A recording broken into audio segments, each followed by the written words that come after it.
প্রিয় দর্শক মন্ডলী, মামুন টাইমসে স্বাগতম। আজ 11ই জানুয়ারি শনিবার 2025, 27শে পৌষ। আমি মামুন চৌধুরী পত্রিকার প্রধান শিরোনাম নিয়ে আছি আপনাদের সাথে। সর্বপ্রথম ইত্তেফাক মেইন হেডিং করছে, আন্তর্জাতিক ক্রিকেটকে বিদায় জানালেন তামিম ইকবাল। এরপর আছে প্রথম আলোর মেইন হেডিং, রান্না, মুঠোফোন, ইন্টারনেট, ওষুধ সবকিছুতেই গুনতে হবে বাড়তি টাকা। এরপর যুগান্তরের মেইন হেডিং, ঘুষের মামলায় নিঃশর্ত খালাস পেলেন ট্রাম্প। নেক্সট জনকণ্ঠের মেইন হেডিং, টেস্ট রিপোর্টের ভিত্তিতে খালেদা জিয়ার চিকিৎসায় পরিবর্তন। এরপর ইনকলাবের মেইন হেডিং, সীমান্তে প্রতিরোধ ব্যূহ। এরপর আমাদের সময়ের মেইন হেডিং, বিএনপি কেন জামায়াতের দেশপ্রেম নিয়ে প্রশ্ন তুলছে। এরপর সমকালের মেইন হেডিং, গত অর্থবছরের হিসাব, সরকারের ঋণ ছাড়িয়েছে 18 লাখ কোটি টাকা।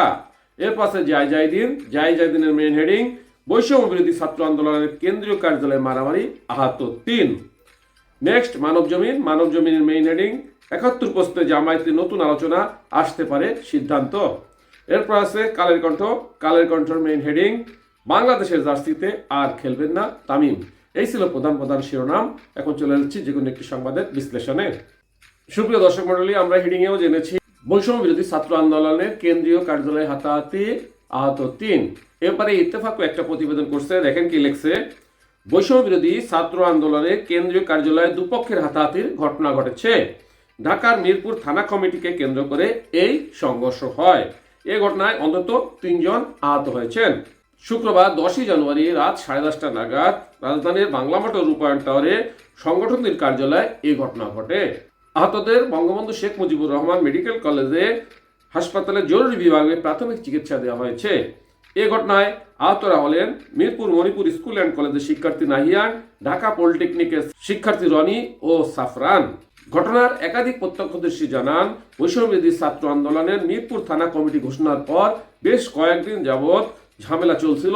পথ বঞ্চিতরা বিভিন্ন প্রতিবাদ করছিল। শুক্রবার সন্ধ্যায় তারা পুনরায় বৈষম্য বিরোধী ছাত্র আন্দোলনের অফিসে আসেন।